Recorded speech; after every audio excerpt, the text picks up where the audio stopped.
आजकल social media ने हर habit को ओसीडी डिक्लेयर कर दिया है या फिर ऐसी रील्स बन रही हैं जिसमें ओसीडी सफ़रर को उसका मुंह बांधकर उसके हाथ बांधकर परेशान किया जा रहा है।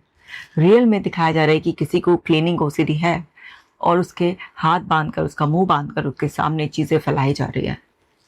इस सब से जो रियल में ओसीडी सफ़रर हैं उनका पेन मिनिमाइज किया जा रहा है। एक तरीके से ये ऐसा है कि जैसे सच में उस इंसान को ना तकलीफ़ नहीं है, बस उसको इस तरीके से बांध कर चीज़ें फैलाकर उसके सामने उसको तकलीफ़ देकर आप उसकी ओसीडी भगा देंगे।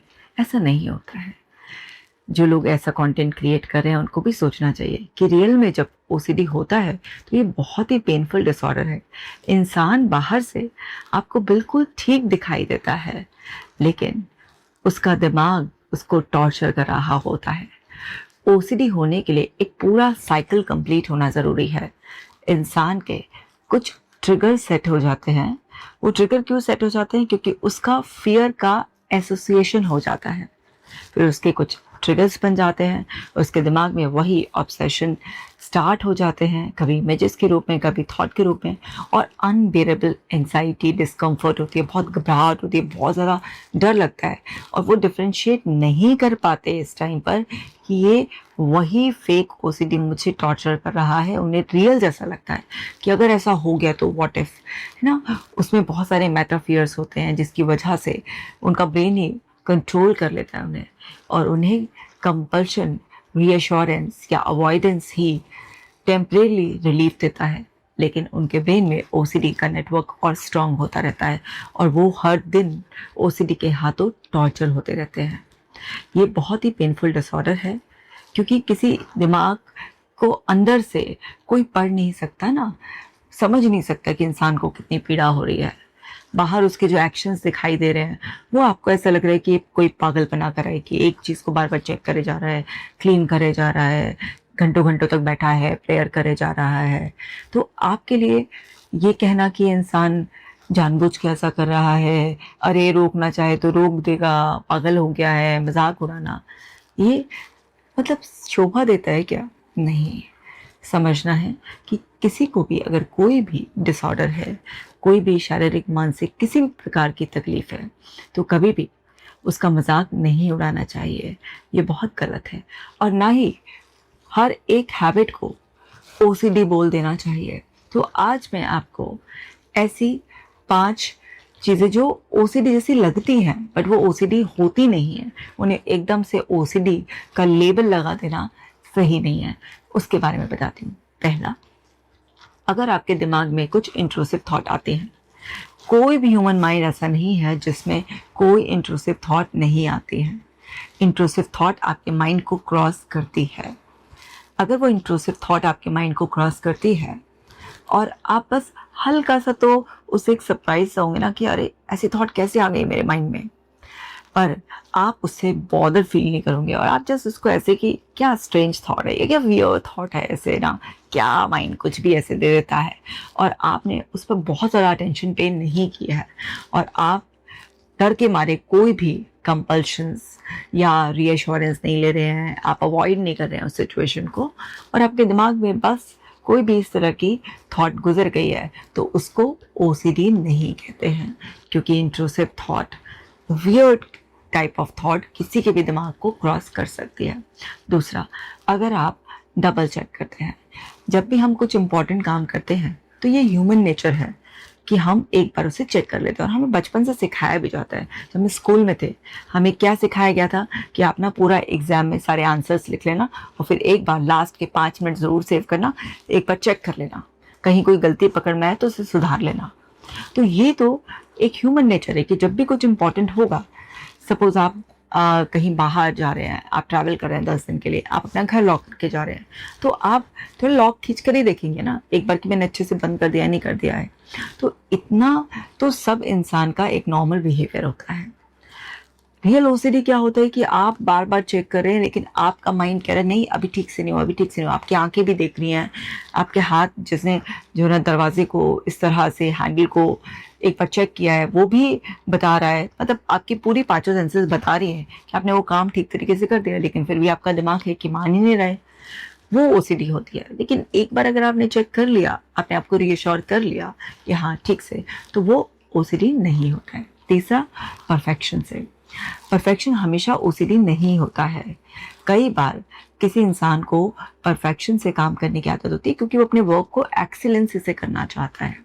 वो चाहता है कि वो अच्छी तरीके से अपनी प्रेजेंटेशन दे, या कोई भी उसके जॉब पर काम है, उसका घर का काम है, तो ये ना एक इंसान की पर्सनालिटी ट्रेट, उसकी एक हैबिट होती है कि उसे काम अच्छे से करना पसंद है। इसमें कोई बुराई भी नहीं है।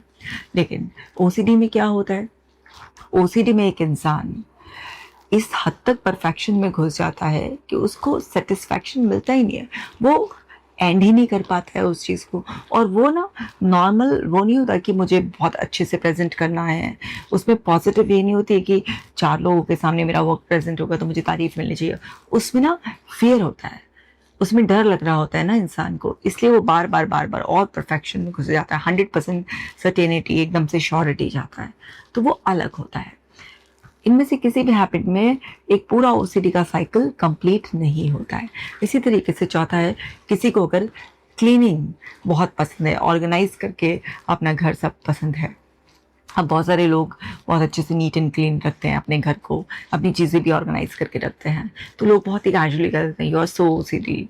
अरे वो ओसीडी नहीं है भाई, वो उनकी आदत है और एक अच्छी आदत है। अगर आपका एनवायरनमेंट साफ़ सुथरा रहता है, चीज़ें ऑर्गेनाइज रहती हैं, आपका कितना टाइम सेव होता है, आपकी एनर्जी सेव होती है, और आपका उस एनवायरनमेंट से जो पॉजिटिव वाइब्स आती है उससे मूड कितना अच्छा रहता है। और डेफिनेटली ना, किसको पसंद नहीं होगा साफ़ सुथरा नीट एंड क्लीन घर, लेकिन जिनको ओसीडी होता है तो उनको क्या होता है, साफ़ जगह भी साफ़ नहीं लग रही होती है, उनको फियर होता है कि कहीं पर इम्प्योरिटी फैल जाएगी, कंटामिनेशन फैल जाएगा, कुछ भी इस तरीके का उनको फियर होता है। लेकिन अगर सिर्फ पसंद है तो ये तो बहुत अच्छी बात है, इसमें तो कोई ओसीडी वाली बात नहीं हो गई है। तो समझने वाली बात यह है कि किसी भी नॉर्मल हैबिट को अगर आप एकदम ओसीडी का लेबल दे देंगे तो ये तो भाई बहुत ज़्यादा गलत बात हो जाती है, क्योंकि आपको समझना है कि ओसीडी एक बहुत ही पेनफुल डिसऑर्डर है। ओसीडी को इतना लाइटली नहीं लेना चाहिए किसी भी इंसान को। इसी तरह से पांचवा है कि अगर आप कभी ओवर थिंकिंग कर रहे हैं। अब देखिए, हम सभी ना कभी कभी थोड़ा एंग्शियस हो जाते हैं, ओवर थिंकिंग करते हैं।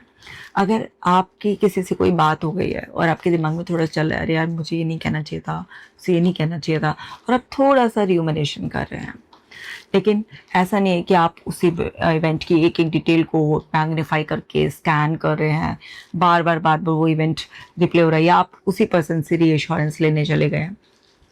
अगर ऐसा कुछ भी कंप्लीट नहीं कर रहे हैं आप साइकिल, और नॉर्मल आप ओवर थिंकिंग कर रहे हैं, तो इसका मतलब ये नहीं कि आपको ओसीडी है, तो नॉर्मल ह्यूमन नेचर है कि हमारा माइंड ना हमें नेक्स्ट टाइम के लिए प्रिपेयर कर रहा होता है, प्रोटेक्ट कर रहा होता है कि आप जो भी अभी कमियां रह गई हैं उससे सीख ले लें, और फिर आगे के लिए आप अपने आप को अच्छे से प्रिपेयर कर लें कि भाई टाइम पर अपने दिल की बात बोल देनी चाहिए।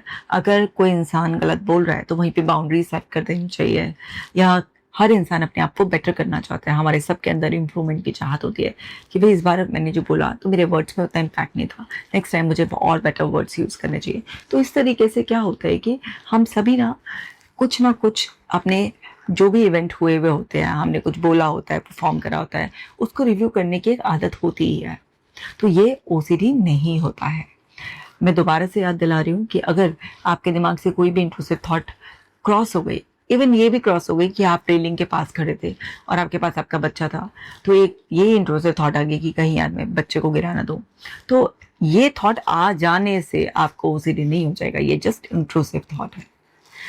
अगर इसके आने पर आप डर गए, आप कांपे जा रहे हो और आप वहाँ से बच्चे को लेकर भाग जा रहे हो, और आप हाय मैं कैसी माँ हूँ, मेरे दिमाग में ऐसे कैसे थॉट आ सकता है, और कहीं ये थॉट रियल ना बन जाए, ये सब अगर आपके साथ फ्रीक्वेंटली रिपीट होने लग जाए तो ये ओसीडी में आ जाएगा। बट जस्ट इंट्रूसिव थॉट हो जाना कोई ओसीडी नहीं होता है। इसी तरीके से मैंने बताया था परफेक्शन ओसीडी नहीं होता है। इसी तरीके से मैंने आपको बताया था डबल चेक करना, ये ओसीडी नहीं होता है। अभी जस्ट ओवर थिंकिंग करना ये ओसीडी नहीं होता है। तो आपको समझना है कि क्या ओसीडी है और क्या ओसीडी नहीं है। हर चीज़ को आप ओसीडी मत बताइए, और जिन्हें रियल में ओसीडी है उन्हें ये मत बताइए कि जस्ट ये तुम्हारी हैबिट है और तुम चाहोगे रोकना तो तुम रोक सकते हो। इंसान अगर ठान ले तो कुछ भी हो सकता है। बात ठीक है, वो नॉर्मल ब्रेन के लिए कि अगर इंसान ठान ले तो कुछ भी हो सकता है, लेकिन जिसका अमिगडाला इतना ओवर एक्टिव हो गया है, जिसका ब्रेन लगातार एंग्जाइटी में रहता है, एंग्जाइटी में ब्रेन हाइपर विजिलेंट हो जाता है और वो अनसर्टेनिटी को हेट करने लगता है। उसे 100% सर्टेनिटी चाहिए, और इसमें एरर डिटेक्शन सिस्टम भी ठीक से काम नहीं कर रहा होता है, और वो जॉब को इनकम्प्लीट का मैसेज दे रहा होता है। वो मैसेज कहीं बाहर लाउड स्पीकर पर थोड़ा ना सुनाया जा रहा होता है, वो मैसेज इंसान के दिमाग में ही चल रहा होता है, तो उसे ही पता चल रहा होता है, इसलिए वो बार बार रिपीट करता रहता है। सो जिन लोगों को सच में ओसीडी है, प्लीज़ उनके लिए आप अपने अंदर एम्पैथी रखें, काइंडनेस से उनको ट्रीट करें। वो ऑलरेडी बहुत सफ़र कर रहे हैं, और जो इंसान सिर्फ अच्छी हैबिट फॉलो करता है या नॉर्मल ह्यूमन ब्रेन का जो नेचर है, अगर वैसा ही उसके दिमाग में चल रहा है और वो नॉर्मल बिहेवियर कर रहा है, तो उसे ओसीडी लेबल करना बंद करें।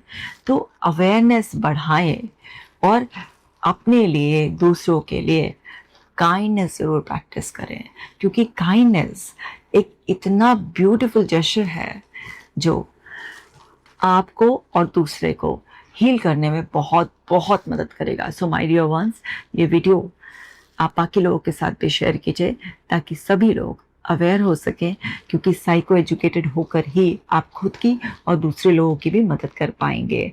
सो मिलते हूँ आपसे नेक्स्ट वीडियो में, तब तक आप अपना खास ख्याल रखिएगा।